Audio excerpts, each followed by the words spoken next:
नमस्कार दर्शक बंधु। आज हूँ अगस्ट मास 5 तारिख मंगलवार। चलतु आज टॉप 10 गुरुत्वपूर्ण खबर उपरे नजर पकाइबा।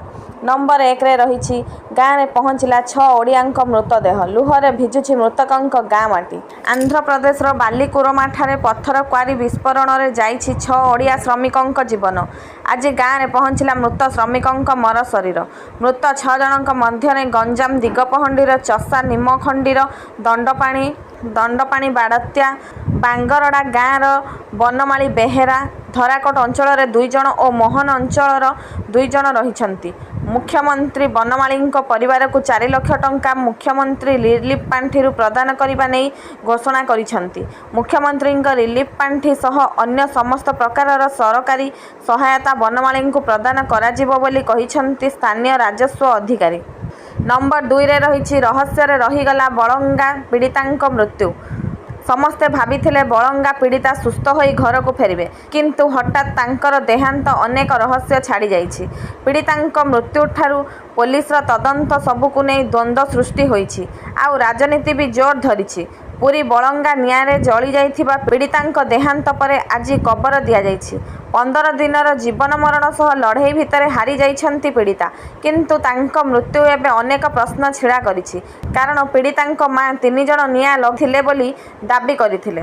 पीड़िता चिकित्सा ठीक भाव चलीथिला, तदंत भी शेष पर्यायर पहुंचीथिला, किंतु हठात मृत्यु और परे पुलिस स्पष्टीकरण अनेक द्वंद्व सृष्टि करिछि। सबकिछि संदेह घेर को चली जाइछि। पुलिस तदंत अनुसार घटना कहार संपृक्ति नहीं। नंबर 3 ले रही एफएम छात्री आत्माहुति घटना। 2 छात्र गिरफ। 2 जनों मध्य जड़े उक्त कॉलेजर छात्र होइथिबा बेले जड़े अणछात्र अटंती। कॉलेज छात्र ज्योति प्रकाश विश्वाल और अणछात्र शुभ्र संबित नायक गिरफ होइछंती। उभय को कोर्ट चालाण कराजिबा सह 15 दिनिया विचार विभागीय हाजत को पठा जाइछि। पूर्वरु एही मामलारे 2 जनों को गिरफ करा जाइथिबा बेले एबे आउ 2 जनों को गिरफ करा जाइछि। एहाको मिसाई मोट गिरफबादी संख्या 4 रे पहुंची। सूचना अनुसार एफएम कॉलेज छात्री सौम्याश्री बिसिंग आत्माहुति 24 दिन पर अर्थात मृत्युर 20 दिन पर कार्यानुष्ठान निया जाइछि। मिलिथिबा सूचना अनुसार एही 2 जन छात्री को आत्माहुति उद्यम सहयोग करथिले। तबे एफएम कॉलेज रे एजुकेशन विभाग अध्यापकों द्वारा निर्यातित होई सौम्यश्री न्याय न पाई गत जुलाई 12 तारिख आत्महत्या उद्यम करथिले। आउ गत जुलाई 15 तारिख रे भुवनेश्वर स्थित एम्स रे प्राण हराइथिले। एही घटना रे पूर्वरु कॉलेज अध्यक्ष और अध्यापकों को गिरफ करा जाइथिला। एबे आउ 2 छात्रों को गिरफ करा जाइछि। तेबे कही रखुछि जे ए हेउछंती सेही ज्योति प्रकाश जे पीड़ितांक देहरु निया लिभाइबाकू प्रयास करी निजे आहत होइथिले।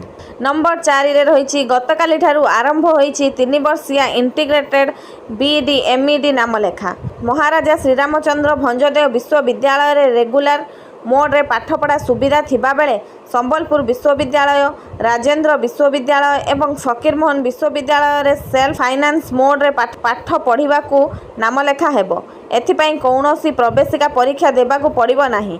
केवल मार्क और संरक्षण मध्य पाठ पढ़ी पारिबे। सोमवार पूर्वाह्न 11 रे छात्री छात्र साम्स पोर्टाल रे कॉमन एप्लिकेशन फॉर्म माध्यम रे आवेदन करि पारिबे।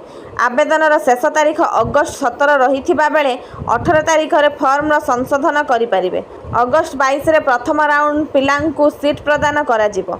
नामलेखा पई चयन होइथिबा छात्री छात्र 22 रु 26 तारीख पर्यंत स्लाइड बा फ्रीज ऑप्शन दे पारिबे। एहा सह अगस्ट 23 रु 26 तारीख मध्य चयन होइथिबा शिक्षानुष्ठान को जाई नाम लेखाई पारिबे। सेहीपरि सेप्टेम्बर 1 रे द्वितीय राउंड सीट प्रदान कराजिबो। परे 4 तारीख मध्य स्लाइड बा फ्रीज ऑप्शन देबा सह नाम लेखाई पारिबे। एहा पर स्पॉट नामलेखा पाई मेधा तालिका सेप्टेम्बर 8 रे प्रकाश पाइबाकू थिबा बेले 13 तारीख मध्य नामलेखा सरिबो। सेप्टेम्बर 8 रु इंटीग्रेटेड बीएडी एवं एमएडी पाठपढ़ा आरंभ हेबो बोली उच्च शिक्षा विभाग पक्षरु विज्ञप्ति प्रकाश पाइछि। नंबर 5 रे रही पुरी बंद डाकरा देला बीजेडी। आसंता 7 तारीख रे पुरी बंद डाकरा देला बिजु जनता दल। बीजेडी दल पक्षरु कुहा जाइछि कि पीड़ितांकू न्याय न मिलिबा जाय आंदोलन जारी रहिबो। सांबादिक सम्मेलन रे सूचना देला बिजु जनता दल। तारीख दिन दिल्ली एम्स रे बलंगा पीड़िता आखि बुझिथिले। 3 ତାରିଖ ଦିନ ବଳଙ୍ଗା ପୀଡ଼ିତାଙ୍କୁ ଭୁବନେଶ୍ୱର ପରେ ବଳଙ୍ଗା ନିଆଯାଇଥିଲା। ମୃତଦେହ ଗ୍ରାମକୁ ଯିବା ସମୟରେ ସ୍ୱତନ୍ତ୍ର କାର୍କେଡ୍ ଓ 6 ପ୍ଲାଟୁନ୍ ଫୋର୍ସ ମୁତୟନ ହୋଇଥିଲା। ବଳଙ୍ଗା ପୀଡ଼ିତାଙ୍କ ମରଶରୀର ତାଙ୍କ ଗାଁ କବରସ୍ଥାନରେ କବର ଦିଆଯାଇଥିଲା। ମୃତଦେହ ପହଞ୍ଚିବା ପୂର୍ବରୁ ଗାଁ ମାଟିର କବରସ୍ଥାନରେ କବର ଖୋଳାଯାଇଛି। ନମ୍ବର 6ରେ ରହିଛି ଏବେ କମ୍ପାନୀରେ ମହିଳା କରିପାରିବେ ନାଇଟ୍ ସିଫ୍ଟ। ଘରୋଇ ପ୍ରତିଷ୍ଠାନରେ କାମ କରୁଥିବା ମହିଳାଙ୍କୁ ନେଇ ବଡ଼ ଖବର। କୋହଳ ହେଲା ଘରୋଇ ପ୍ରତିଷ୍ଠାନରେ ମହିଳାଙ୍କ ନାଇଟ୍ ଡ୍ୟୁଟି ନିୟମ। ଏନେଇ ଶ୍ରମ ବିଭାଗ ପକ୍ଷରୁ ବିଜ୍ଞପ୍ତି ପ୍ରକାଶ ପାଇଛି। ଲିଖିତ ଭାବେ ସହମତି ପତ୍ର ଦେଇ ରାତିରେ କାମ କରିପାରିବେ ମହିଳା କର୍ମଚାରୀ।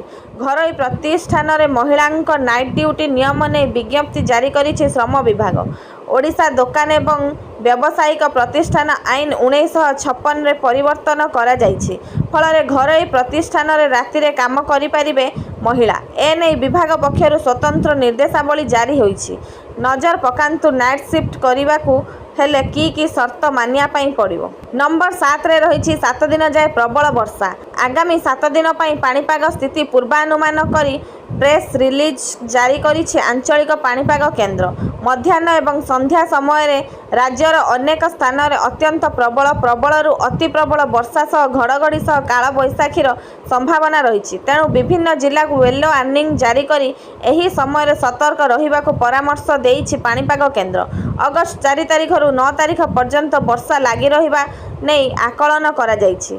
ଏହି ସମୟରେ ପବନର ବେଗ 30ରୁ 40 କିଲୋମିଟର ପ୍ରତି ଘଣ୍ଟା ହେବାର ସମ୍ଭାବନା ରହିଛି। ଏପଟେ ଅଗଷ୍ଟ 10ରୁ 12 ତାରିଖ ଯାଏଁ ପାଗରେ ବଡ଼ ଧରଣର ପରିବର୍ତ୍ତନ ନ ହୋଇପାରେ ବୋଲି ଆକଳନ କରିଛି ଆଞ୍ଚଳିକ ପାଣିପାଗ କେନ୍ଦ୍ର। ନମ୍ବର 8ରେ ରହିଛି 5 ଦିନିଆ ଭାରତ ଗସ୍ତରେ ଆସୁଛନ୍ତି ଫିଲିପାଇନ୍ସ ରାଷ୍ଟ୍ରପତି ମାର୍କୋସ୍। ଭାରତ ଏବଂ ଫିଲିପାଇନ୍ସ ମଧ୍ୟରେ 1949ରେ ପ୍ରଥମ ଥର ପାଇଁ ସହଯୋଗ ସ୍ଥାପନ ହୋଇଥିଲା। ଦୁଇ ଦେଶ ମଧ୍ୟରେ କୂଟନୈତିକ ସମ୍ପର୍କର 75 ବର୍ଷ ପୂର୍ତ୍ତି ଅବସରରେ ମାର୍କୋସ୍ ଭାରତ ଆସୁଛନ୍ତି। ଫିଲିପାଇନ୍ସର ରାଷ୍ଟ୍ରପତି ହେବା ପରେ ମାର୍କୋସ୍ ଏହା ପ୍ରଥମ ଭାରତ ଗସ୍ତ।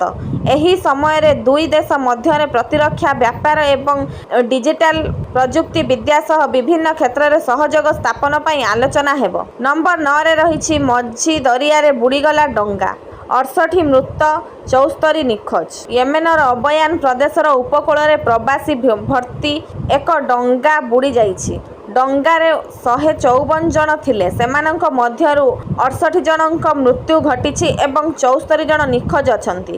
ସ୍ଥାନୀୟ ଅଧିକାରୀଙ୍କ ଅନୁଯାୟୀ ଡଙ୍ଗାରେ ଥିବା ସମସ୍ତ ପ୍ରବାସୀ ଇଥିଓପିଆର ଥିଲେ। ସେମାନେ ୟେମେନ ଦେଇ ରୋଜଗାର ଆଶାରେ ସାଉଦି ଆରବକୁ ବାହାରିଥିଲେ। ଦୁର୍ଘଟଣାରେ କେବଳ 10 ଜଣଙ୍କୁ ଉଦ୍ଧାର କରାଯାଇଛି, ଯେଉଁଥିରେ 9 ଜଣ ଇଥିଓପିଆନ ଏବଂ ଜଣେ ୟେମେନ ନାଗରିକ ଅଛନ୍ତି। ସ୍ଥାନୀୟ ଗଣମାଧ୍ୟମ ରିପୋର୍ଟ ଏବଂ ଆନ୍ତର୍ଜାତୀୟ ପ୍ରବାସ ସଂଗଠନ ଘଟଣାକୁ ସବୁଠୁ ଦୁଃଖଦ ଘଟଣା ମଧ୍ୟରୁ ଗୋଟିଏ ବୋଲି କହିଛି। ଉଦ୍ଧାରକାରୀ ଟିମ୍ ନିଖୋଜ 74 ଜଣଙ୍କୁ ଖୋଜାଖୋଜି ଜାରି ରଖିଛନ୍ତି। ଏହି ପ୍ରଶ୍ନ ଉଠିଛି ଯେ ଆଫ୍ରିକାର ଲୋକମାନେ ୟେମେନ ଭଳି ସଂଘର୍ଷପୂର୍ଣ୍ଣ ଦେଶର ପଥ କାହିଁକି ବାଛନ୍ତି? ଏହାର ଉତ୍ତର କେବଳ ଆର୍ଥିକ ନୁହେଁ ବରଂ ସାମାଜିକ ଏବଂ ରାଜନୈତିକ ମଧ୍ୟ। ନମ୍ବର 10ରେ ରହିଛି ଭାରତକୁ ଟ୍ରମ୍ପ ପ୍ରଶାସନର ଖୋଲାଖୋଲି ଧମକ। ରୁଷିଆଠାରୁ ତେଲ ଆମଦାନୀ ପୂରା ବନ୍ଦ କର। ୟୁକ୍ରେନ ଯୁଦ୍ଧ ପାଇଁ ଅର୍ଥ ଦିଅନି। ଏହା କହିଛନ୍ତି ଆମେରିକାର ରାଷ୍ଟ୍ରପତି ଟ୍ରମ୍ପଙ୍କ ଘନିଷ୍ଠ ସହଯୋଗୀ ଷ୍ଟିଫେନ୍ ମିଲର। ସେ କହିଛନ୍ତି ଯଦିଓ ଟ୍ରମ୍ପ ଓ ମୋଦିଙ୍କ ମଧ୍ୟରେ ଘନିଷ୍ଠ ସମ୍ପର୍କ ରହିଛି, ତଥାପି ରୁଷିଆରୁ ଭାରତ ପେଟ୍ରୋଲିୟମ କିଣୁ। ଏହା ଟ୍ରମ୍ପ ବିଲକୁଲ ଚାହାନ୍ତି ନାହିଁ। ୟୁକ୍ରେନ ଯୁଦ୍ଧକୁ ଭାରତ ଫାଇନାନ୍ସ ନ କରୁ। ଭାରତ ଆମେରିକା ମଧ୍ୟରେ ଉତ୍ତମ ସମ୍ପର୍କ ଅଛି, କିନ୍ତୁ ରୁଷିଆକୁ ଭାରତ ତେଲ କିଣିବା ଠିକ୍ ନୁହେଁ। ଆମେରିକା ଏହା ବରଦାସ୍ତ କରିବ ନାହିଁ। ଆଗରୁ ମଧ୍ୟ ଟ୍ରମ୍ପ ଭାରତକୁ ଧମକାଇଥିଲେ, ରୁଷିଆରୁ ତେଲ ନ କିଣିବାକୁ କହିଥିଲେ, ନହେଲେ 100% ଟାରିଫ୍ ଲଗାଇବାକୁ ଧମକ ଦେଇଥିଲେ। ଏହା ସତ୍ତ୍ୱେ ଭାରତ ନିଜର ଷ୍ଟ୍ରାଟେଜିକ୍ ଆବଶ୍ୟକତା ଦୃଷ୍ଟିରୁ ରୁଷକୁ ତେଲ ଆଣୁଛି। ଆମଦାନୀ ବନ୍ଦ କରିବାକୁ ତେଲ କମ୍ପାନୀଗୁଡ଼ିକୁ ନିର୍ଦ୍ଦେଶ ଦିଆଯାଇଛି। ତେବେ ରୁଷ ଡିସ୍କାଉଣ୍ଟ ହ୍ରାସ କରୁଥିବାରୁ ଆମଦାନୀ ଟିକେ କମିଥିବା କୁହାଯାଇଛି। ଭାରତର ସାମଗ୍ରୀ ଉପରେ ଆମେରିକା 25% ଟାରିଫ୍ ଲଗାଇଛି। ଆଜି ପାଇଁ ଖବର ଏତିକି। ଜୟ ଜଗନ୍ନାଥ।